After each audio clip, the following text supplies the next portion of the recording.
I'm Ashley Gavin. Ashley. I is her first name. am a comedian. Mm-hmm. If you like me here, I have a YouTube channel Mm-hmm.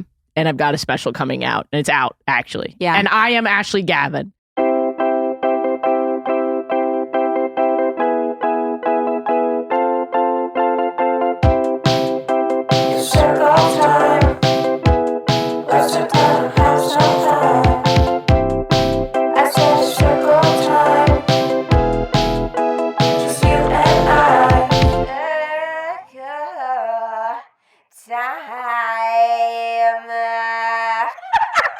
Hello, circlers. Welcome back. We are here today with the lovely... Would you like to introduce yourself? Yeah, I feel yeah. like I like to have people introduce themselves. Just also like, what if I pronounce your last name wrong? Is it Gavin? It is Gavin, but people say Okay. Gavin. And as a lesbian, I'm like, come on. That's like a Freudian slip. Yeah, more than Freudian. I don't think it's subconscious. I think it's right in the front of their mind that I am a lesbian. I'm wearing camo right now. You look good, though. Thank you. You're pulling off the camo. I'm trying so hard. I've Are been you? making a real effort to try and... It's a cool shirt. Thank I was you. thinking that when you took your jacket off, I was like, oh, shit. Thank you so much. We're I on brought to something here. I brought 2 cool shirts to LA. Well, that's all you have to do. Yeah. Alternate. Okay, so you're like gonna move here. You need just I'm like ready. three shirts, a couple pairs of pants, rotate them. Yeah. You're fine. And that's a cool brand. So you're like, It is a right cool there. brand. I wanted to one day be able to afford this kind of t-shirt. Yeah. And I bought one and Yeah. I was like, that's enough. Yeah. I mean, it's like scary. Yeah. You I can't- get it.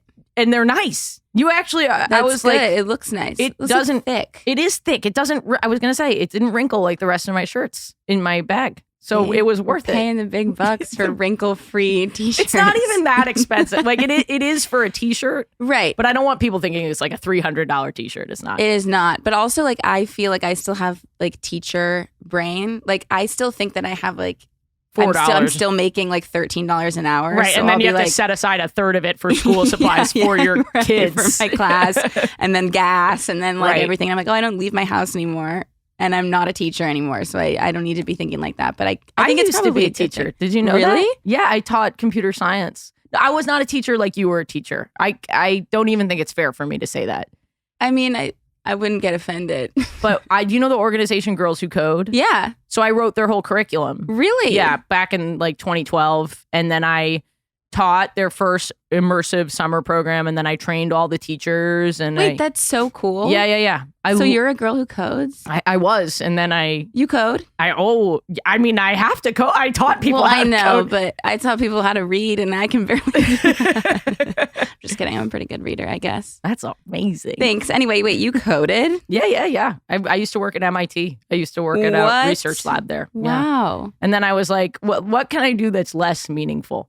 Yeah. And I became a comedian. Here I am. No, I totally feel that. I'm just making YouTube videos. Well, I wanted to be a comedian my whole life, and I Okay. was suppressing a dream, as many of us are. Classic. Yeah. Wait, okay, so that's so interesting. Do you ever like use your coding skills nowadays for Yeah. online? Yeah. Big things? time. Yeah. Because so I go on tour and I have like Right. a comedy special coming out. And so I have this text alert. And if you know anything, if you have even been present on my Instagram for 1 second, you know that I'm screaming at people to get on my text alert. And I actually wrote all of the code that organizes the text alert by zip code and who it's going to text, and all kind of like if you're really nerdy, all of the CRM, the base That's code for that. Yeah. So cool.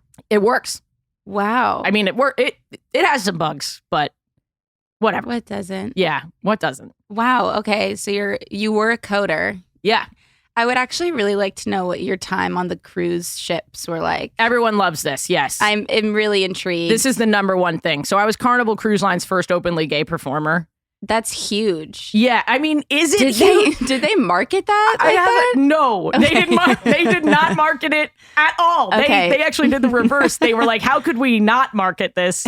How can we make sure no one finds out she's gay until they get there?" That was sort of the vibe. Okay. Kind of, my comedy special is sort of about this journey because I got there and I was their first openly gay performer. Again, nothing to be proud of. I don't think it's an accomplishment for either party. Okay. But if you know anything about Carnival Cruise Lines, people are fascinated by this because it is not exactly a liberal hub. Yeah. Totally. People are pretty, I wouldn't even say conservative. I would say apolitical. Okay. There's definitely some QAnon Yeah, people, right. you know. There's some crazy stuff going on there.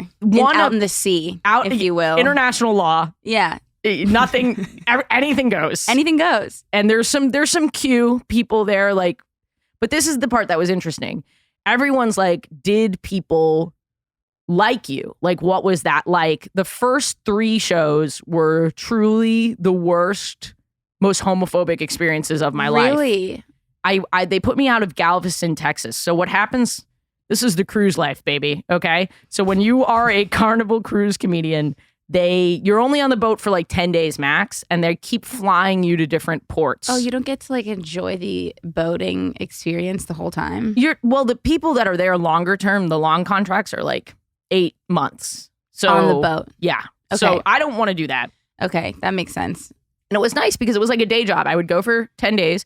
I'd make my rent. Yeah. And then I'd go home and focus on my comedy back in New York. Okay. But when I was on the boat, they put me out of Galveston first. They put every comedian out of Galveston first because Galveston is the easiest audience. And I've never even heard of that place. Galveston is a coastal town in East Texas. Okay. How do I say this in a way? It sounds scary. It's terrifying. Yeah. It's like really not a safe space. I'm sure. For like this camo, they know I was an imposter and shoot me, and I'd be like a taxidermy dyke on their wall, like with dildos coming out of my head instead of antlers. Like I am not.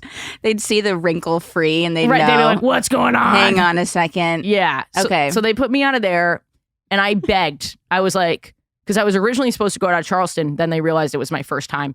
They were like, no, this is easier. I was like, I don't think that you can apply any of the previous rules that you've even thought made any sense for anybody to me. Right. But they put me out of Galveston.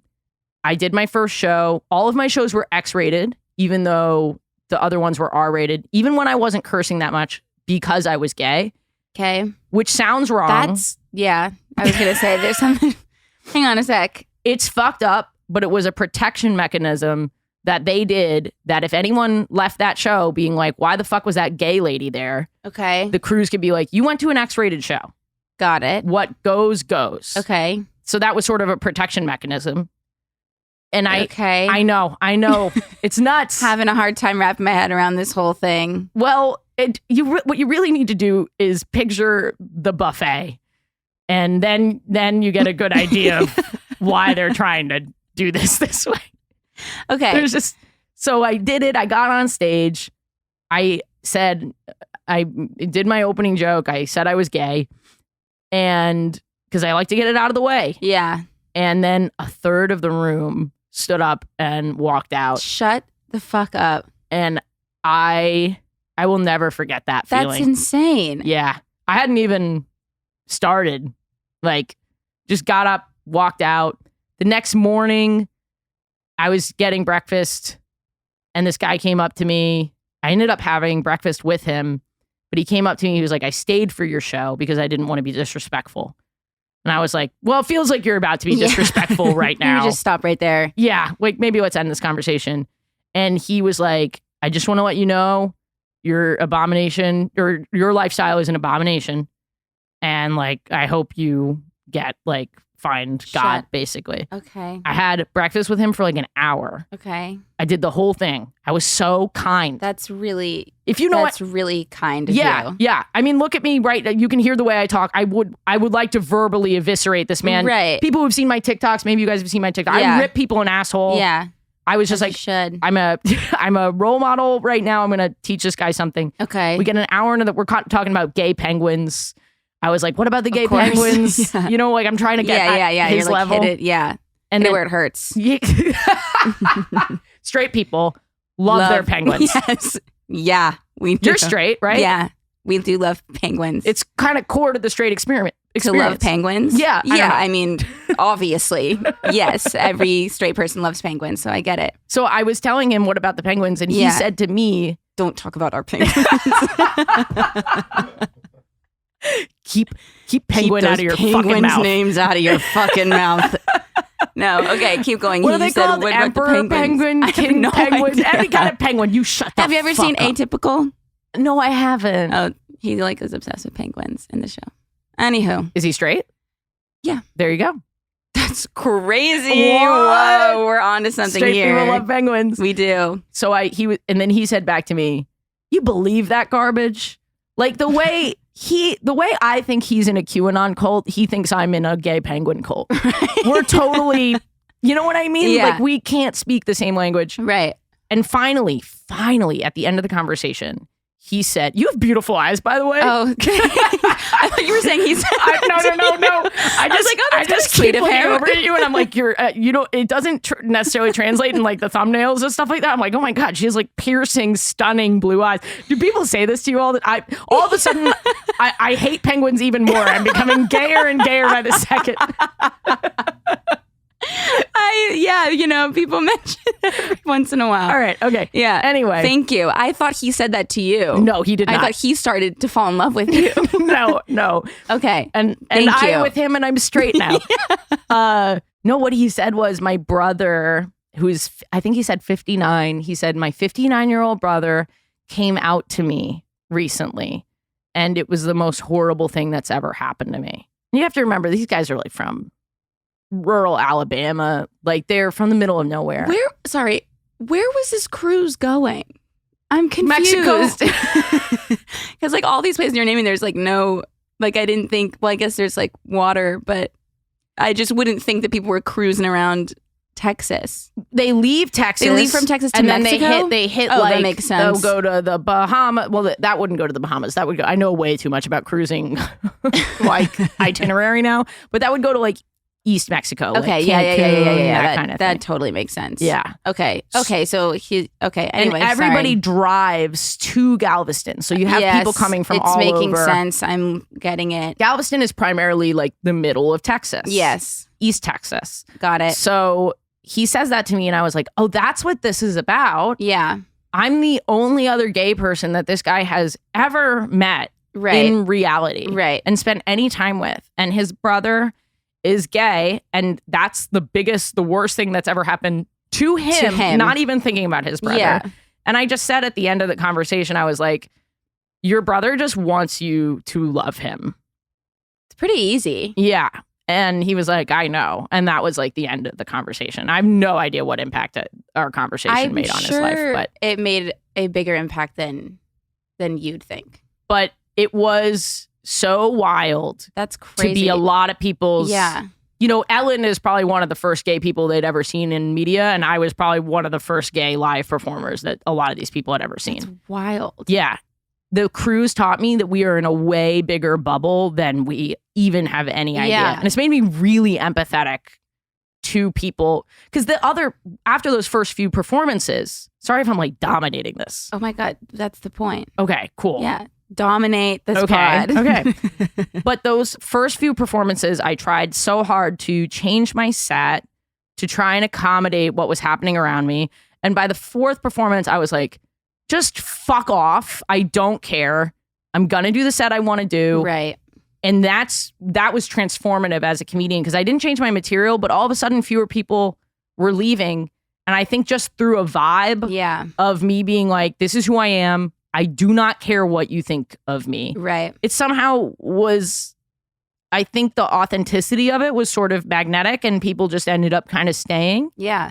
And the thing is that they loved the gay comedy. Yeah. And so it was very weird to go from these 99% straight, apolitical Carnival audiences Right. to then blowing up on the internet and then only performing for gay people. Yeah. Or like bisexual people Right. or like, you know, friends of bisexual people. Right. So it was like a wild transition. Yeah. And the special that I wrote is really about like having, as a gay performer, what it's like to just want to make the art that you want to make, but then everyone is either too gay, not gay enough, too gay, not gay enough. Right. Yeah. Wee-oo. That's me alerting all of my single circlers that this one is for you. Okay, did I get your attention? And I mean anyone, not just the single circlers who are looking for something serious, but anyone who's looking for anything, whatever it is you want to find. What if I said, it starts with a swipe? So many possibilities really are just a match away. And Tinder is the world's most popular dating app, which means there are the most opportunities there to find whatever it is you're looking for.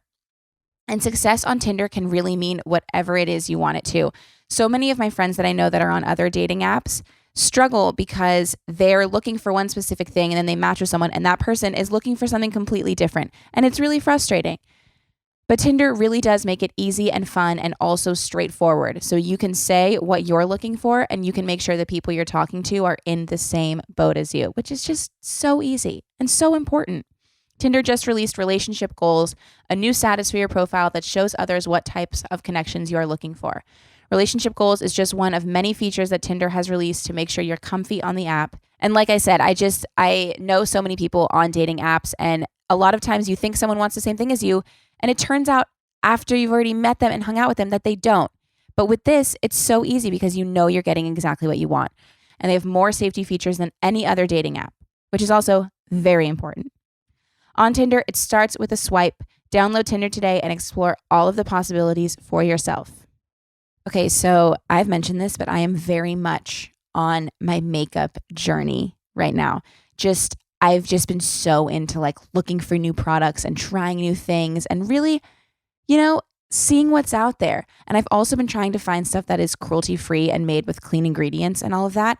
And I was telling my friend this, and she told me about Thrive Cosmetics and more specifically their Liquid Lash Extensions mascara. And oh my God, I am in love with it. There is a reason that this mascara has over 25,000 five-star reviews. It's amazing. It mimics the look of lash extensions, minus the glue or the salon prices or any of that. It lasts all day without clumping, smudging, flaking, and taking it off is so easy. It just slides right off your lashes with warm water and a washcloth. You don't need soap, nothing.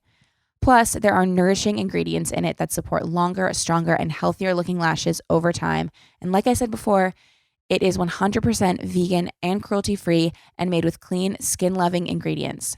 No parabens, no sulfates, no phthalates, but still, it works better than any other mascara I've used that has those things. I just love it so much. And one more thing that I love about Thrive Cosmetics is you'll see the word cosmetics is spelled C-A-U-S-E for a reason, because as part of their mission, every purchase supports organizations that help communities thrive, such as those battling domestic abuse, cancer, social justice, education, and so much more. It really is the best. You have to try Thrive Cosmetics to see for yourself. Right now, you can get an exclusive 15% off your first order when you visit thrivecosmetics.com/circletime. That's Thrive Cosmetics, CAUSEMETICS.com/circletime for 15% off your first order. So how long were you on the cruise line for? I really didn't do it that long because it was right before the pandemic. I started in like the fall of 2019. And how long have you... Sorry, you said you didn't want this to be an interview, and now I'm just asking you questions. But how long did you do comedy? Oh my God, before the cruise? So long. I started comedy in 2014. Oh wow. So I'd been doing comedy 5 years, almost 6 years. Okay. When I got that job, and oh my God, I was so grateful for that job, dude. Like I was so grateful. Yeah, because I couldn't succeed. I couldn't book anything. I was struggling. Yeah, it's a tough world. Yes, sure. It is. Yeah, obviously. Revelations. It's a crazy world out there. It is. The penguins. There's so much going gay. on. I know. It's so crazy. And you're bringing it to light.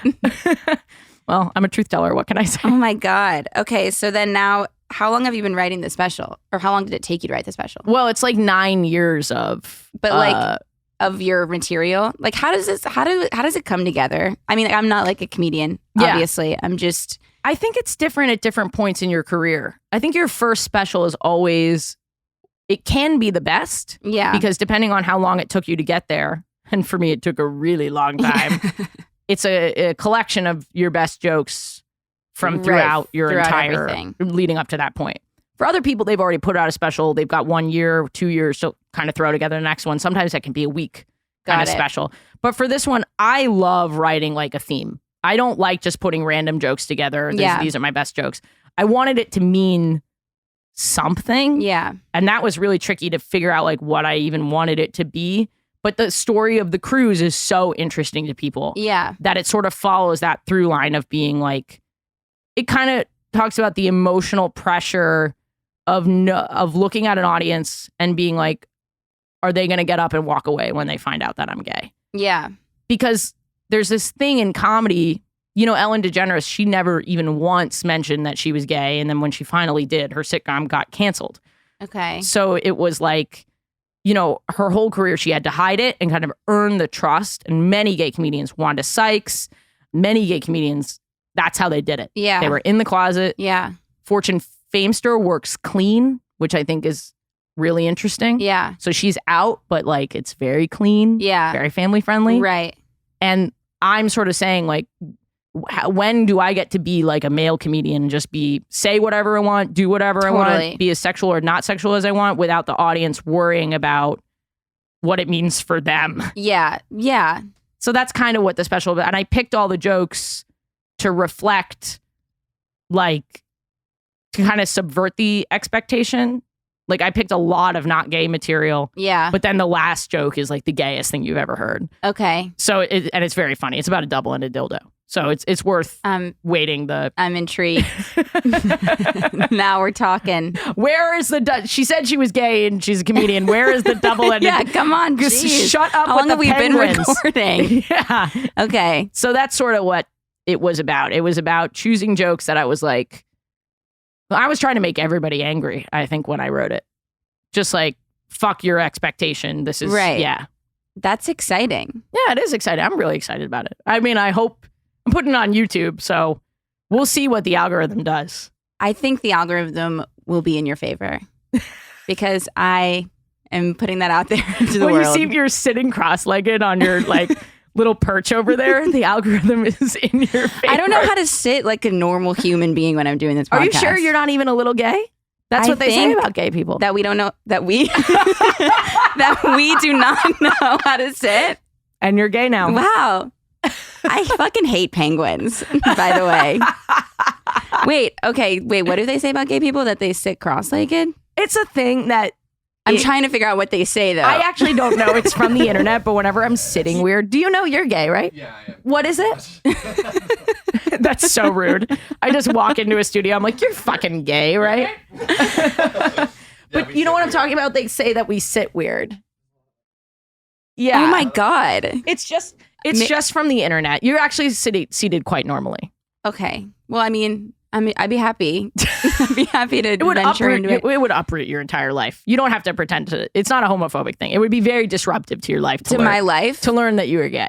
Yeah, I mean, it wouldn't be like the most convenient thing, but it never is. But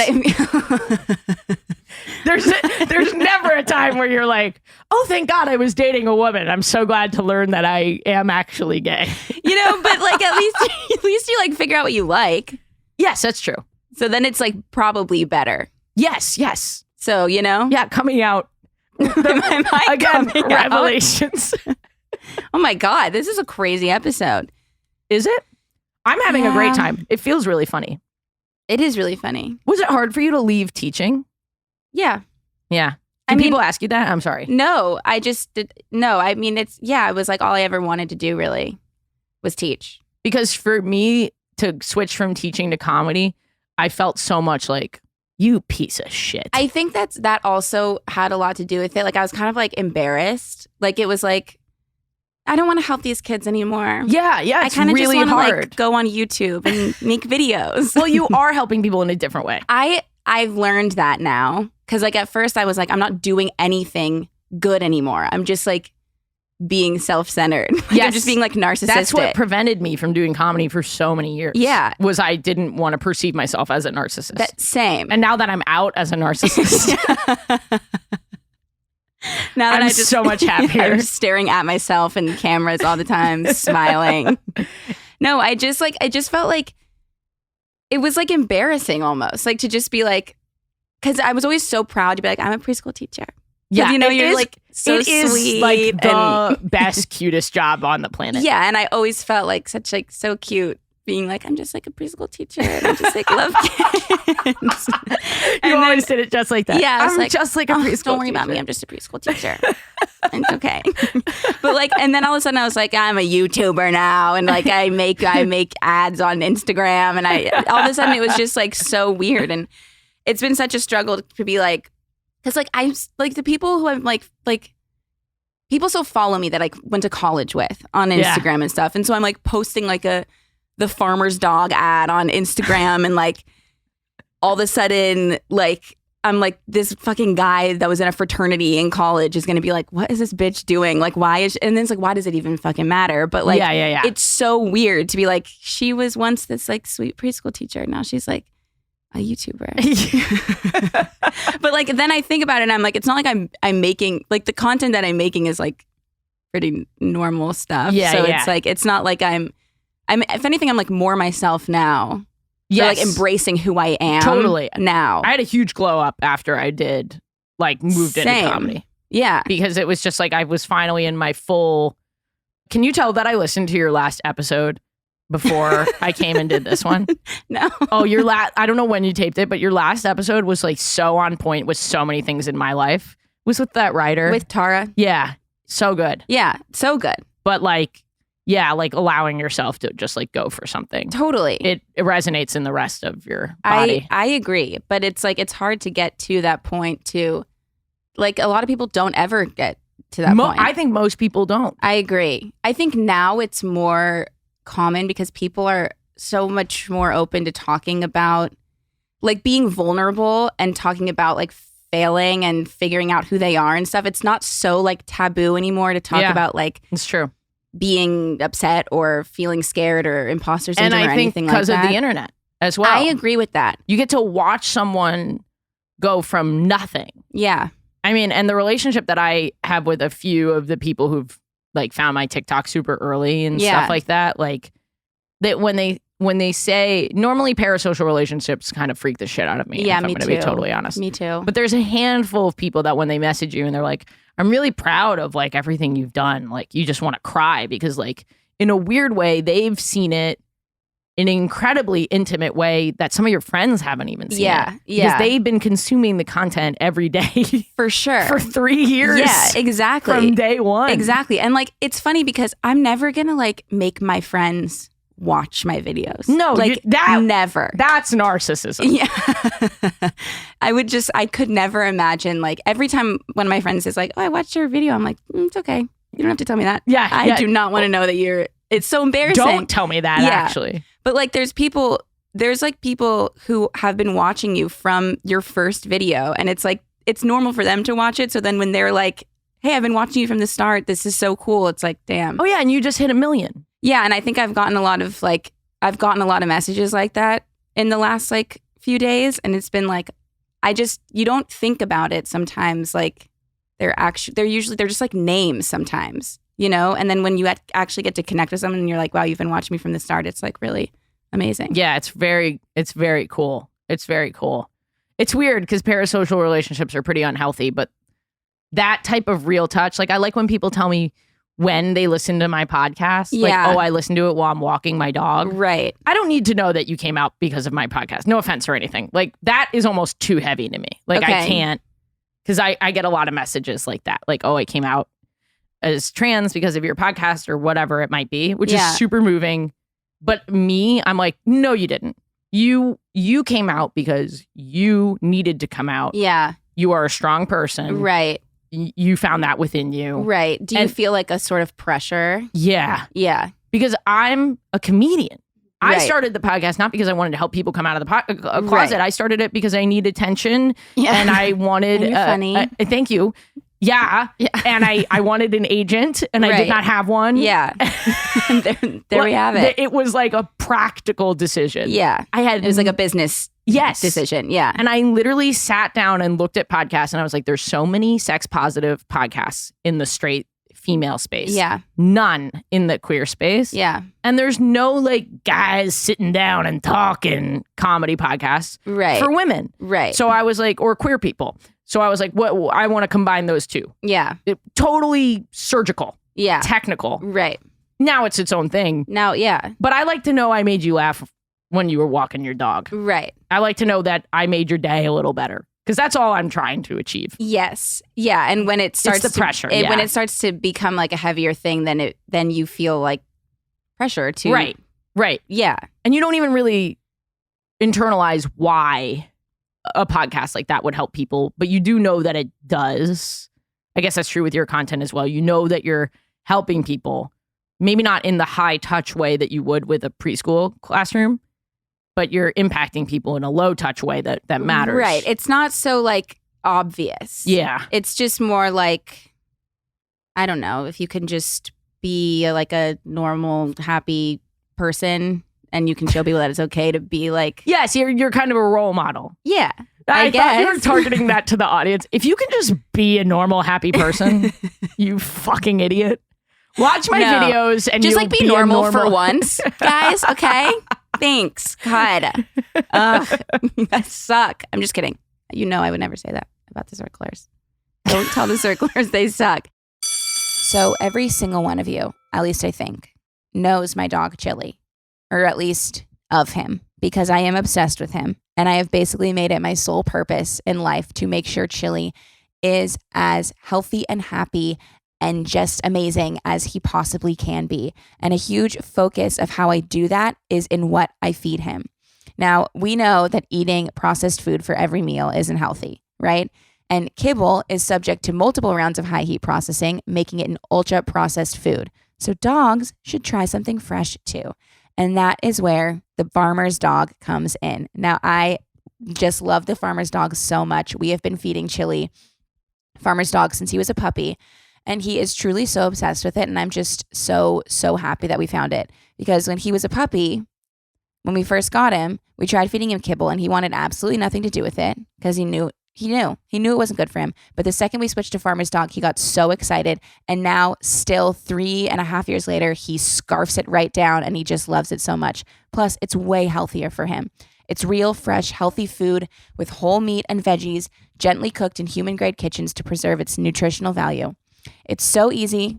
You just tell them about your dog and they deliver personalized vet-developed recipes for as little as $2 a day. And meals arrive in pre-portioned, ready-to-serve packs conveniently delivered on your schedule.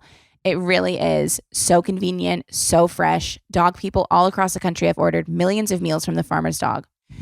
I promise it's never been easier to invest in your dog's health with fresh food.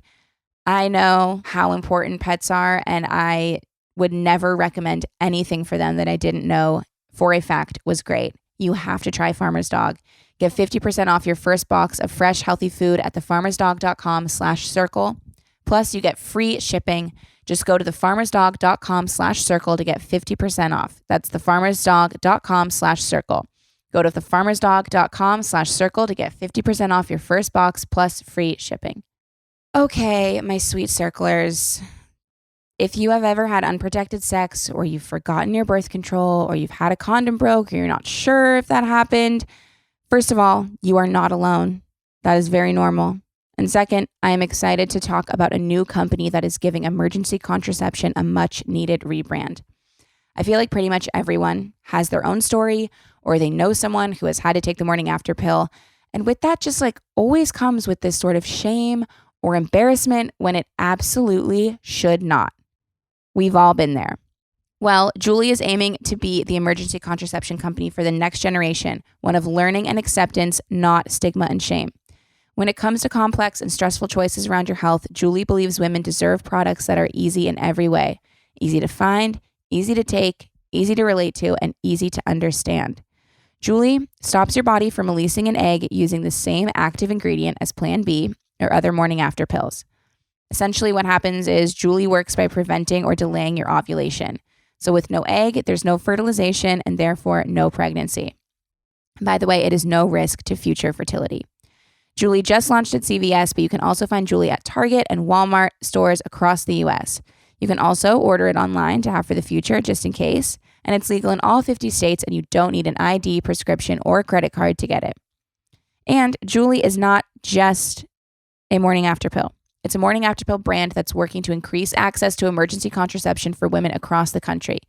Julie has a 1-for-1 donation program, and every time you purchase Julie at a store or online, the company donates 1 pill to someone who needs it. Julie partners with over 25 organizations across the country to provide donations to those disproportionately impacted by health inequities. You can go to juliecare.co to learn more or find Julie at your nearest CVS, Target, or Walmart today. That's juliecare.co to learn more. I started like a group chat with the circlers. On text? No, I'm not taking the text away from you. No text blast. Yeah, you better not. I swear to God. I'll shut the fuck up about penguins if you shut the fuck up about my text alert. Yeah. I'll never text anyone. Okay, I swear to God. Okay. But no, I have a group chat on this app called Geneva. Okay. And that's one thing I love is seeing the people who listen to this podcast Is it talk like a to Discord? each other. I have a Discord. Okay. It's like Discord.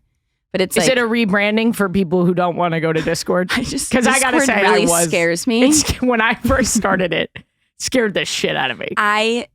Listen, I've seen it like on Cody's computer, like in passing, and I'm like, what the fuck is that? Like, I like the gender binary of Geneva and Discord, and I gotta say, I am living in the wrong body on Discord. I don't even know what Geneva is, but I like the name. It's like a flower. Yeah, put me over there. I might look like a little boy, but I am Geneva. No, you gotta get on Geneva. Okay. It's great, but like I think like I have a hard time like responding to my DMs and like responding to my comments and like trying to like maintain a bunch of parasocial relationships because it feels like a lot of pressure to me. It's a ton of pressure. But seeing other people like who listen to this podcast talk to each other and make like friends. Make friends, yeah. like that is like all I could ever want. The Discord that we have is like, it's so nice. One of my straight male listeners gave tips to one of my trans male listeners on how to shave.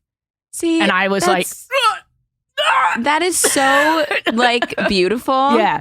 And it was so cool. Like to have it be something that's bigger than just you talking to a bunch of people is like makes it all worth it. If you can be that first step, because especially for queer people, like they're having trouble making friends where they live. You know, they live in like fucking Idaho. Right. The Discord can be that intermediary step. Yeah. Wait.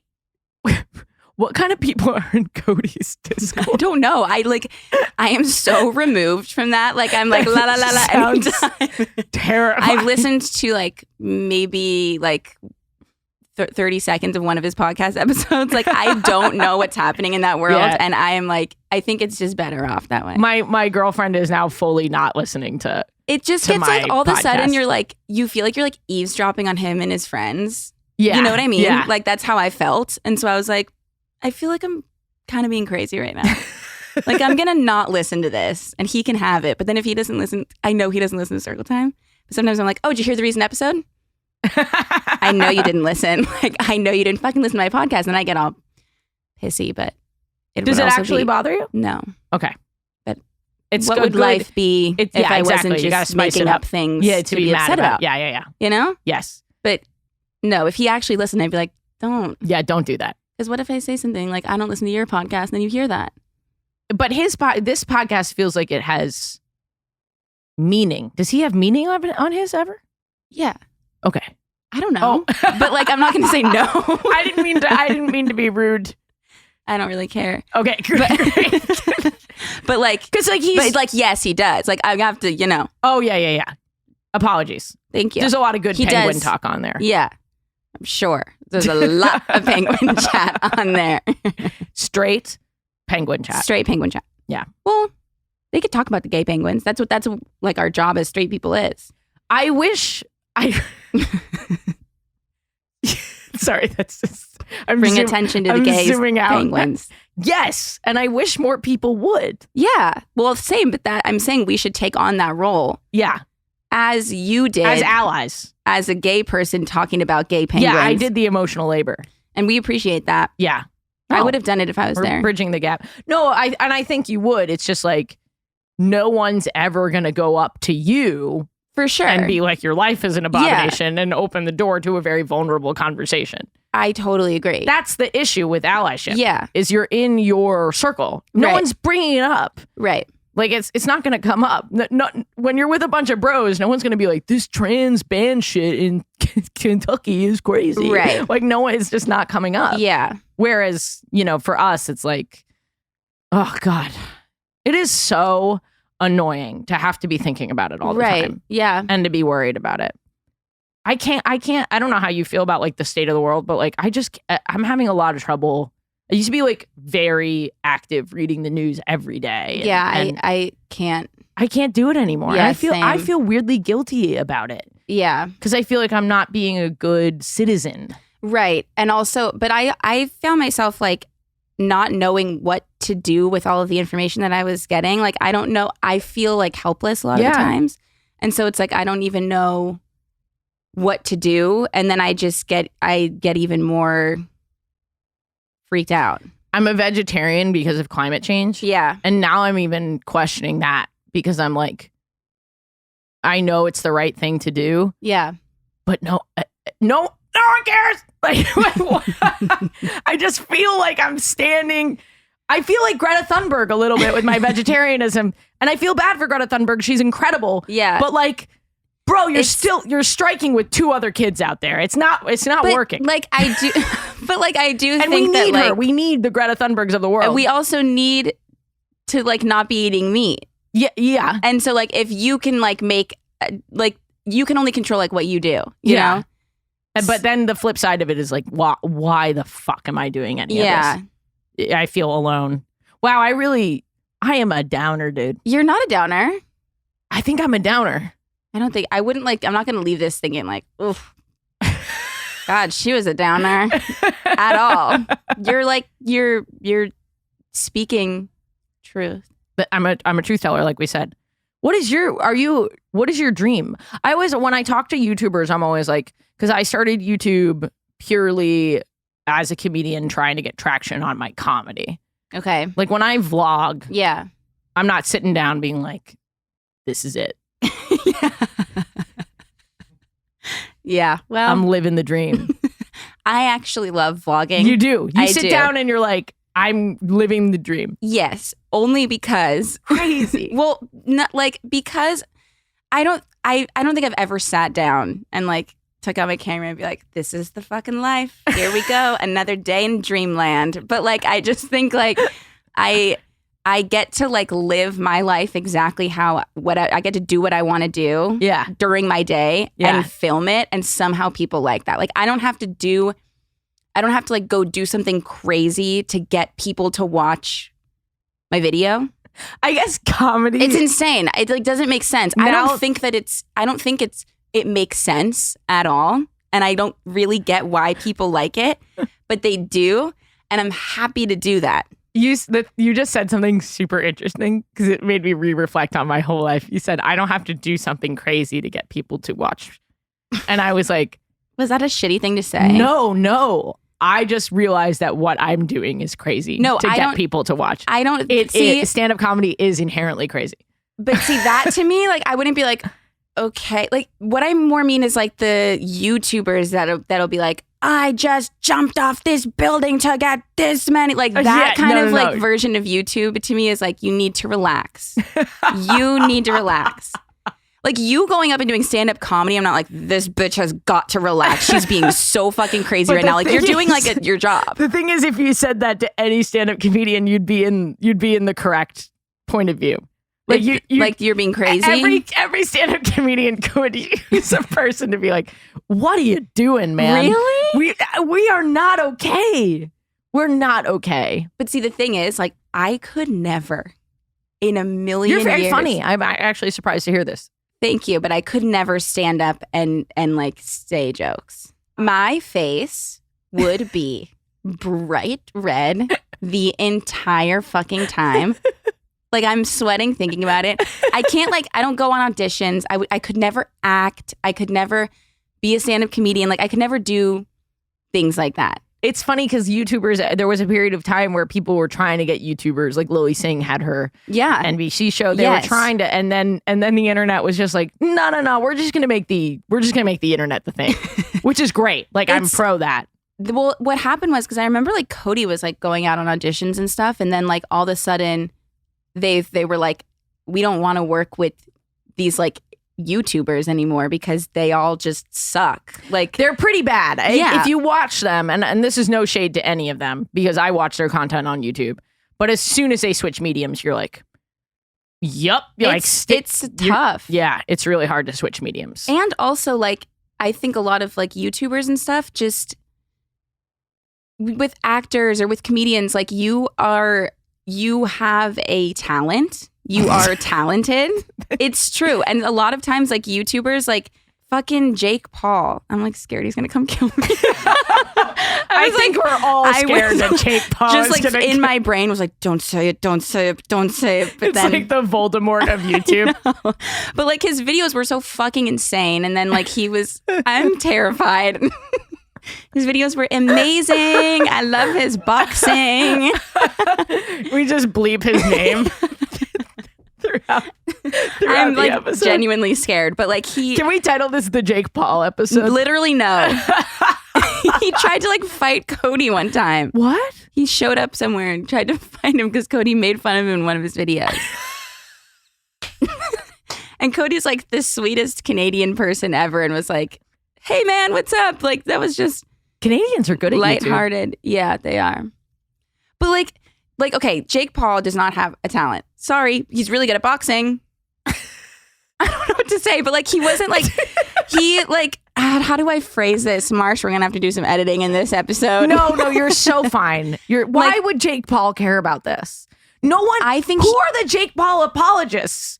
They're all deranged. Oh, that's true. Okay. No one in the comments is gonna be like, actually, Jake Paul. He was good. Did you ever hear "It's Everyday, Bro"? Do you remember that song? No. Oh, he made he made a song called "It's Everyday, I just Bro." laughed because it just sounded like something like The Grind. It's everyday, bro. Yeah, that's what I figured it is. That's what it was a song about. The Grind. It was everyday, bro. Yeah. Okay. I feel like no matter where you work or what your job is, making content, and I mean any type of content, and putting yourselves and your company or your brand out there for marketing purposes is so important. And that's whether you work for yourself or you're part of a team. Your brand has a lot to say. An issue helps you tell the world. Put new life into static content by transforming brochures, newsletters, catalogs, magazines, and more from flat PDFs to interactive digital publications and social posts for your audiences worldwide. So awesome. Give them content that's fun to read across every channel and on every device. Just making things fun will make your brand or your company seem so much more exciting. Issue is the all-in-one platform to create and distribute beautiful digital content from marketing materials and magazines to catalog and portfolios and so much more. Issue also works seamlessly with the tools already used and loved like Canva, Dropbox, MailChimp, and InDesign. And this is really for anyone, you guys, from solopreneurs and designers to enterprise teams, really anyone who wants to create and share engaging content that stands out in just a matter of minutes. And having that engaging stuff, I really feel like is so important because everything is so much more grand these days. And so you want to make your content and your brand or your company just as exciting and fun to look at. And you can start using Issue for free. Try it out and explore premium features that offer a more customized experience. Get started with Issue today for free or sign up for an annual premium account and get 50% off when you go to issue.com/podcast and use promo code CIRCLE. That's ISSUU.com/podcast and use promo code CIRCLE at checkout for your free starter account or 50% off an annual premium account. That's issue.com/podcast with promo code CIRCLE. I think that so many people just blow up on the internet so easily. Yeah. That like a lot of times, and they're young a lot of the times. And so like they don't know how to handle themselves in a professional environment. They don't know how to be good employees. They don't know the real world a lot of the time. And so like people were going on these sets, these like professional sets of actual shows. They're not on time, I'm sure. Yeah, and they're late and they're, I'm always late, so I can't be like, they're fucking late, so lame. But like they just like, they don't know how to talk to people and treat people with respect. And I think it was just a lot of the times it's like, because they're independent. Right. And it's incredible that they're able to do it independently. 100%. But I think a lot of times like those like normal life skills are like lost. Yeah. I do feel grateful. Not that I'm that huge, but like I do feel grateful that like this happened post 30 for me.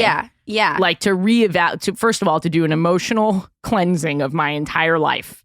I think that's partially why it happened, because I was like emotionally so bad before. Like it happened when like you could handle it. I could not have emotionally handled going viral. I mean, the first time I went viral, I only got like viral. I wouldn't even, if I had a video like that, I'd delete it now. But the first thing that I post is so sad. It's crazy. It's like, it's crazy the like what you see, what you think is good at first. And then it's almost insane. a good thing to remind yourself of. I try to remind myself of that. Yeah. Frequently. Yeah. But the first time I went viral, I got 35,000 views on a clip from my podcast. That's good. I see. That's the thing. I think I don't want to know what's really, really good and what's really bad, because I'm like 35,000. That's a lot. I'm going to take that as a. Well, it was a lot for someone with 0 followers. That's a lot. So I was what was the clip? It was just my podcast, We're Having Gay Sex. And it's a pretty graphic. This is pretty graphic. But I was kind of a slut for a few years. I did a classic lesbian, 10 years of serial monogamy, just in and out of long-term relationships. Okay. Hit sort of a rock bottom that I was talking about, and I was like, I don't know how to receive love. Like I was dating people that like weren't really kind to me. Okay. Codependency, like that kind of stuff. I was like, I need to just be a slut for like a year and not date anybody. Okay. So I was doing that. Yeah. And documenting it through this podcast. And I hooked up with someone, and I don't know what medical issue was ailing them at the time, but I did in fact enter their place totally and when I pulled my fingers out, almost like a schmear or stop it, a brie cheese, not schmear. You're Jewish, right? Yeah. It was sort of that brie cheese. The thing is, a lot of people are like it was a yeast infection. I'm telling you right now, it was not a yeast infection. Okay. I don't know. What? Because like no shame. I've had a yeast infection. Fine. Like everybody gets them. Classic. I didn't know what to do because the point is that I posted about this. Yeah. And I got 35,000 views. And then my podcast, like, you know? Sure. Because who doesn't want to hear that? I need to know more details on that, honestly. It was a stinky. Oh my God, stinky. The thing is that there's very little shaming. Like, I don't want to shame anybody. Totally. But it was a disturbing thing that happened to me. It was just a thing that happened that you wanted to talk about. It was. That's exactly what it was. No shame. Just a thing that happened. I like the idea of keeping something as vague as possible so that you can. Jake Paul is just a person that on the internet who does things. Sometimes people don't like them. Sometimes people do like them. And I want to talk about it. And here we are. Yeah. That's me scared of the internet. So we all get scared. It's scary. It is fucking terrifying. Because a lot of times I don't think I'm saying anything wrong because I don't know everything. And so sometimes I say something and I'm like, I had no idea. Right. You know? Right. And a lot of times the things that you're joking about, you would joke about them even if they were you. If I had brie cheese coming out of my vagina, everyone on the internet would know. Totally. Like, I don't... Everyone would know. Pictures. I'd get a biopsy done. Yeah. I'd have a Patreon tier. I'd vlog it. Like, everybody would know. Yeah. No, I think like I'm very like self-aware and I'm totally down to like make fun of myself. Yeah. And so it's like things aren't really ever coming from like a judgmental place, but a lot like it could come off that way if someone doesn't know me. You know what I mean? Yeah, totally. And that's what people think in a 35-second clip on the internet. Right. But that was the first time I went viral. I think I was awake for 3 days. Okay. I just excuse me, my heart just for like 3 days. Yeah. I couldn't focus.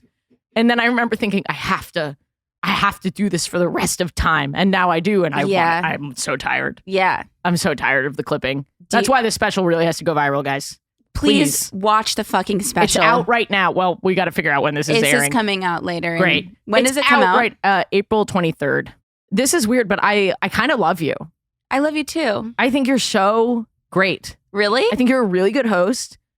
You're just like very easy to talk to. Thank you so much. Yeah. That's the goal. I would hope so. And you're funny.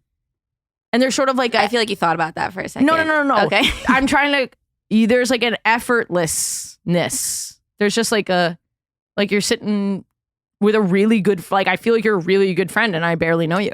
Well, thank you. I do feel like we're friends. Like I would consider you a friend after this. I would also consider you a friend, but I don't know if Thank that's. God. Oh my God. Can you imagine? If you were like, I consider you a friend and I was like, well, Cool, actually. thank you. Thank you. That's really like sweet. saying I love you on The Bachelor.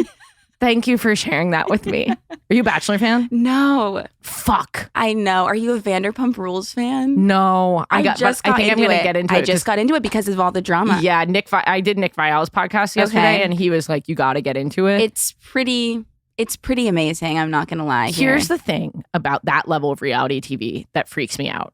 These people are not okay. No. They're really damaged. I actually was thinking about this. It's like taken over my brain. And also I watched like 6 episodes last night. So I think like it's just heavy on my mind. Sure. But I started it from the beginning, by the way. There's 10 seasons. Wow. Yeah. And I am in it. You blew through it. I just finished season 1. Oh, okay. I thought you were up to date. God, no. It's taking a long time. I'm watching the recent episodes and the old episodes to just try to like wrap my head around everything. I see. But like at what point is it like not like where's the real life and like TV? They're too intertwined in this show. You know what I mean? That's and what just freaks me out about it. It's intense because I'm like, these people are real people. Yes. But they're not. Well, they are people. They are. They're real. They're not AI. They are real they're people. They're not robots. Yeah. They're not projections. I think. I don't know. That's what AI would do. AI would replace reality TV. And when we get to the uncanny, like I don't like to think about that. That really scares me. Oh yeah, I mean, it scares me too. I'm scared of everything. Me too. Oh my God, I could go on I could tell you everything. We'd have a whole 3-hour podcast. I'm scared of literally everything. I'm scared of that's honestly a great podcast concept. Just talking to people about their biggest pick fears. One thing every time and talk about why guest, and then just why they're okay. You want to host a podcast? Should we do that? I would host that podcast. I would do that too because I'm so scared. I think that might be a Jewish thing too. I'm half Jewish. I'm only half Jewish as well. This is it. This is why we're connected. That is. Wait, dad or mom? My mom. My dad. Fuck Oh my off. God. Wait, no, we're like Parent Trap. We are. Wait, when's your birthday? Let me say see it a out picture loud. of your mom. Say it out loud really slowly. When's your birthday? October. Oh, wait, I was saying the Parent Trap. October 11th. Yeah. No, when's your actual birthday though? November 17th. Oh, mine's September 24th. Okay, that's a good birthday. Fall girls. Yeah. Anyway, what the fuck were we talking about? Vanderpump Rules. Yes. Anyway. I'm going to pitch Dear Media. Marsh, are you listening? My biggest fear. Wait, what was the name of it? My biggest fear? I'm scared of everything. I'm scared of everything. It's really true though. Yeah. And I also give me a situation, any situation, I'll tell you what to worry about. Like even if it doesn't involve me. You know what I mean? I'm like, wait, but you didn't think about this, and this. It's true. I'm laughing because I don't know if we have similar trauma, but maybe. I lost my father when I was 11. Okay. And so I have a fair amount of just generalized fear. Yeah. Because when you lose someone like that, you're like, worst case scenario, everywhere you go, you're worried a piano is going to fall on your head. Totally. So yes, we're actually soulmates. Yeah. So anytime my girlfriend gets sick, I have a little bit of medical trauma that I'm working on. But immediately I'm like, you got to go to the doctor. Yeah. No matter what it is, because she's the most precious thing in the entire world to me. I love her so much. That's very sweet. It is, but she just has a canker sore. Yeah. Yeah. It's just a canker sore. Right. But in my head, I'm like, it's going to get infected and she's never going to be able to speak again. Yeah. That's where, that's. Totally. Yeah. No, I couldn't agree more. Sorry, Vanderpump Rules. I apologize. I get it though. Now I'm talking about being worried, but it's true. It's so easy. One time, one of my friends, we're not really friends anymore. This is probably why. This is forever ago. She was like, I want to know, if you, I want you to say out loud what you're thinking the whole day. Like, I want to know like what you're worried about the whole day. And we got to like maybe 9:30 She asked a.m. you. Yes. Like to be like a supportive friend. We got to 9:30 a.m. and she said, I think we should stop. I think we should stop playing this game. And I was like, I can't fucking stop playing this game. This isn't a game to me. I thought you were my friend. It does sound like reality TV. This isn't a game to me. I'm not This here. is my fucking life. Okay? I have to live with these thoughts every day. I'm a chronic warrior. Me too. Chronic. Overthinker Yeah. and worrier. And now I meditate, which I know, Yes. I just started to do. I started about 4 years ago. Okay. Game changer. Yeah. Although now I'm reflecting and I'm like, was it a game changer? Because I'm still worried. No, but I think, I'm less reactive. and I also think it just helps control the thoughts from like literally fucking going crazy. I'm obsessed with you. I'm so sorry that I'm doing this like live on the air. I'm so honored. I'm so glad that I ran with my assistant randomly emailed you guys. This is so great. This is so great. Thank God. It is fate. It is fate. I'm happy. I'm very happy. I'm worried. Me too, obviously. I'm worried that I'm worried I maybe- like you too much. I'm worried that you maybe don't feel the same that I feel. No, and I usually like I would leave. I'm happy that we're talking about this because I would leave and think about this the whole rest of the day, maybe until a few days from now. Just like, do you think she felt that same way? Do you think I was funny? Do you think that Yeah, I think you're so funny. Well, Are you from New York? my family is from New York? That's another piece of it. Whenever Where are you I from? meet Like, in New another, York? I'm from Manhattan. Okay. Whenever my mom's from Brooklyn, my dad's from Long Island, so I don't know where your family. My grew up. mom was born in Brooklyn. Yeah. But she moved when she was pretty young. Okay. My grandma lived in Brooklyn like her whole life. Yeah, yeah. And my dad's from upstate. Okay. Upstate. Yeah, he's from Kingston. Oh, okay. And this is my favorite part of your podcast when we list cities Me too. in upstate New York. This is Here we the go. city section. What's the capital of New York? Albany. There you go. Right? Yeah. Thank you. What's one of the biggest colleges that makes it to basketball? Syracuse? There you go. Yeah. I'm pretty good at sports. Okay. I know like general What about the college Bills? sports. The Buffalo Bills. Here we go. Are you a fan? No. Oh, okay. I don't know what that was. I thought you were a big Bills fan. No, I was just stoked that I knew the answer to the question. I love quiz time. I'm thinking about going on double dates with you and Cody and me and my I'm girlfriend. very down. What's your girlfriend's name? Her name's Jen. She's the best. I love her. You look so happy when you talk about her. You know why? Because we're going to get engaged. She told me when she wants me to ask her sometime. Oh my God. Not in a while, but we talked about it. Wait, that's so exciting. Yeah, it's really exciting. I'm super stoked about it. We're very communicative. I love that. Yeah. So Wait, that's wants amazing. she wants to like kind of be having fun a little bit more for a little while. But Okay. she told me, I said, so sometime during late 2024. And she was like, make it 2025. And I was like, okay, we can do that. Okay. So I have time to figure out how I'm going to do it. I have a Can full I year. help you? Yeah. Okay. I think we do it on this podcast. Me too. No, we do it on I'm literally afraid of everything. And I'm like, this is my worst fear that you're going to say no. Oh my God. That could be like the first episode. That could be the first massive clickbait. Yeah. Massive. I'm really excited for that. I can't wait to be at your wedding. Shit. Maid of honor. She might find out now. Jen, act surprised. Do you think she's going to listen to this? Yeah, I think she will because she likes you. I like her. She likes your she likes fashion YouTube. So she likes vloggers. See, Cody and I are the exact same. I can watch vlogs all day, every day. And he's like, I don't understand vlogs. My foray into social media was so like, never wanted to do it, didn't give a fuck. And like I said, I only did this so that I could pursue Yeah. comedy. Yeah. Now I love podcasting.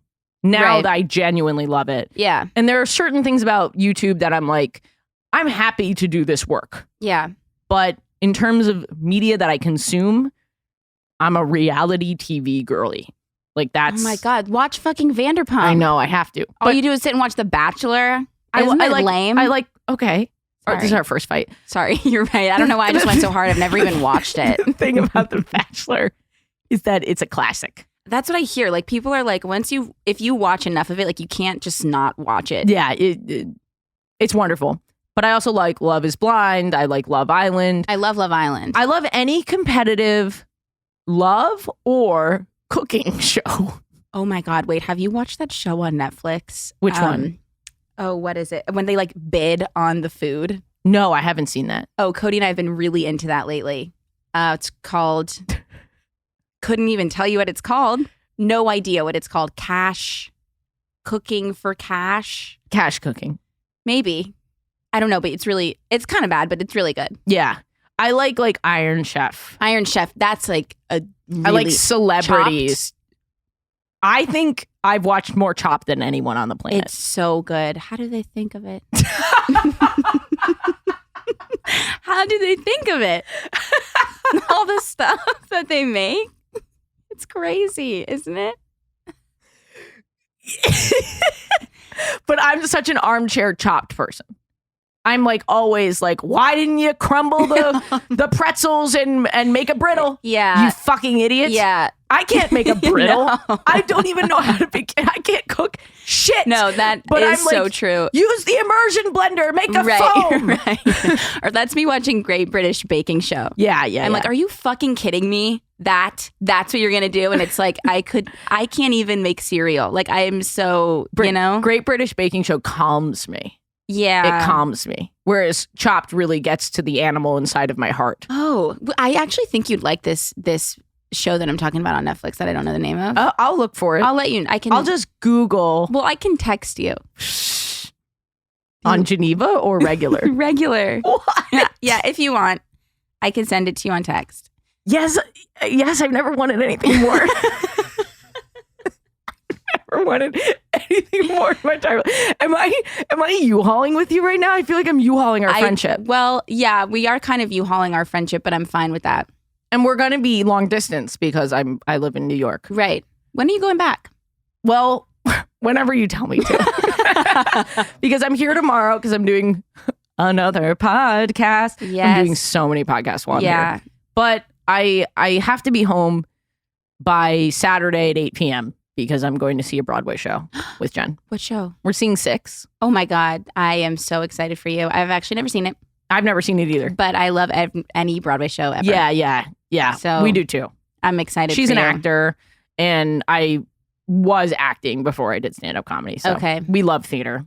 I love theater so much. Like, it's embarrassing how much I'm into it. What's your favorite?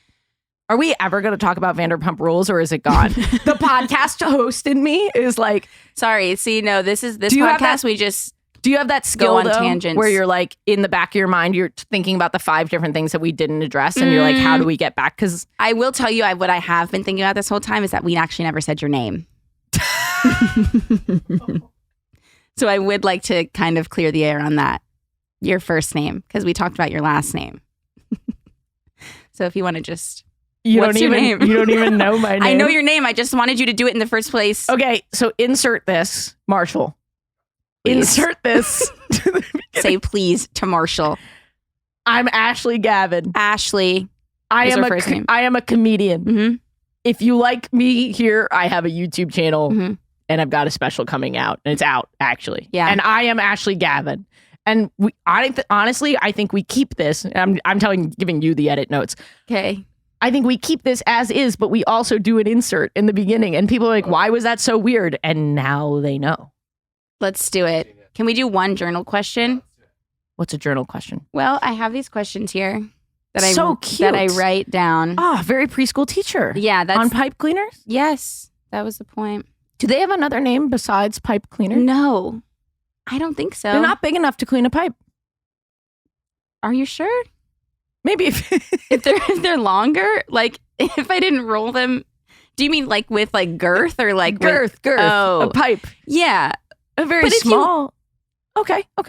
I don't know. Yeah. Listen, I don't know. I'm just the teacher. Yeah. I just learned that these were literally for cleaning Adults pipes. should be doing crafts. I agree. We'll consider that for one of the episodes of our new podcast. I'm literally scared of everything. I'm scared of literally everything. I'm scared of everything. I'm scared of everything. I want blue. I knew you were going to choose blue. You know me so well. What can I say?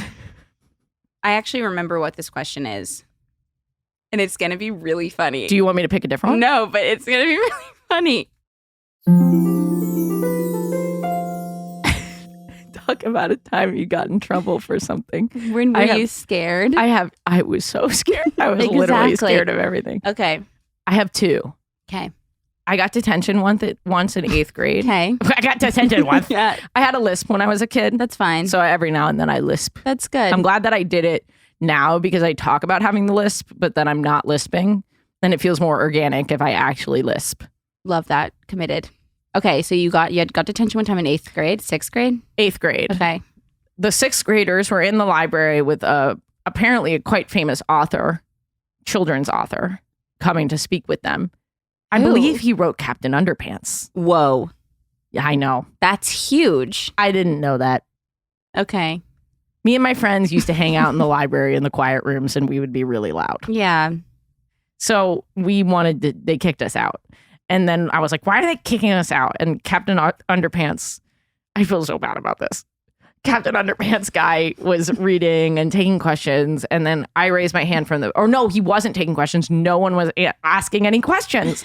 And I'm always the bitch that asks the first question. If no one's asking, I'm going to break the ice. Okay. So I raised my hand and they were like, and then the librarian was like, oh my God, an 8th grader. That's so great that an 8th grader is like being a role model. Okay. And I just had learned that I was funny. Okay. Oh, that's big. That's powerful. And I was practicing. Yeah. I raised my hand and I said, if given the opportunity, would you ever lick a llama? It doesn't make any sense. It's not even that funny, but that is... I thought that was going to be so much worse. I said that and he was like, what? The very successful author of Captain Underpants. He has to expect that. I don't know, but I got detention. You got detention for that? Yeah, I did. I feel like you didn't deserve that. And then my friend Zoe got detention for laughing at my joke. I think your friend Zoe's a good friend. That's good. We're not friends anymore. Yeah. Well, she was supportive then. She was supportive then. The other time I got in trouble, far more recent, far scarier. Was my last cruise on Carnival. What happened? I have a really raunchy set.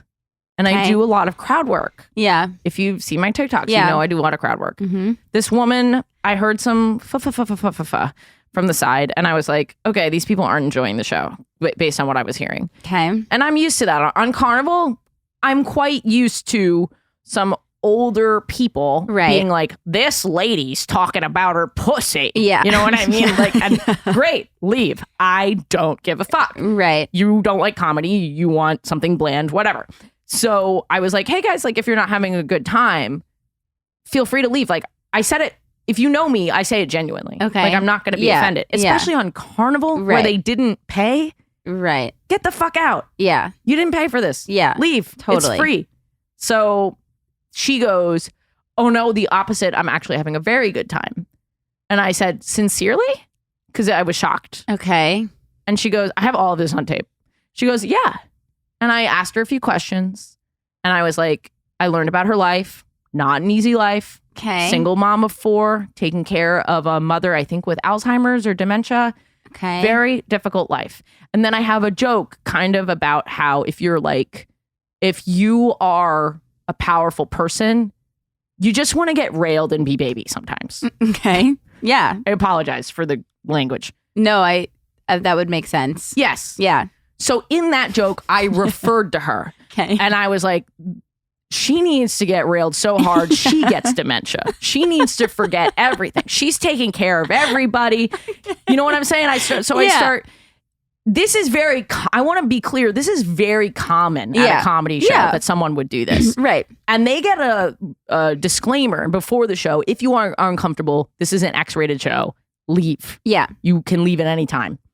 So I'm talking about she's getting the shit railed out of her. Yeah. I get a complaint the next day from the security office. Whoa. And they're saying basically that I was coming on to her. They were like, you were saying you were gonna... What? Yeah, it was really bad.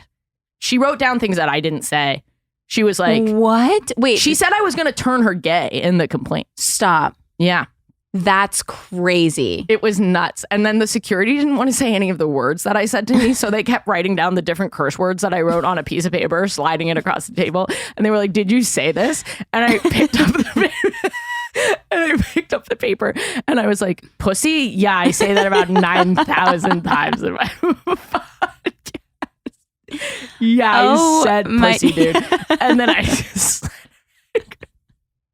they couldn't even hand it to me.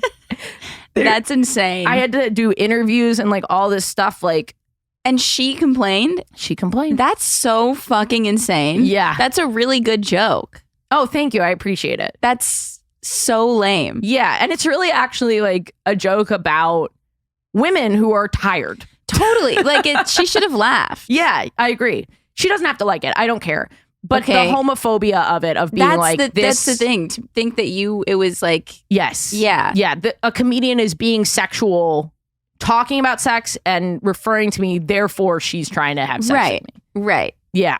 No, none. I mean, it was. That's insane. In my mind, I'm afraid of everything. I'm going to lose this job. Yeah. I'm going to get sued. Right. I'm going to like all this stuff. I was looking up like international waters law. Okay. No. You know what I mean? We were spiraling. Yeah, really bad. Yeah. Really bad. And then, of course, nothing came of it. And now I'm Right. talking about it on podcast and hoping I don't get sued by Carnival. You won't. But this is a true story.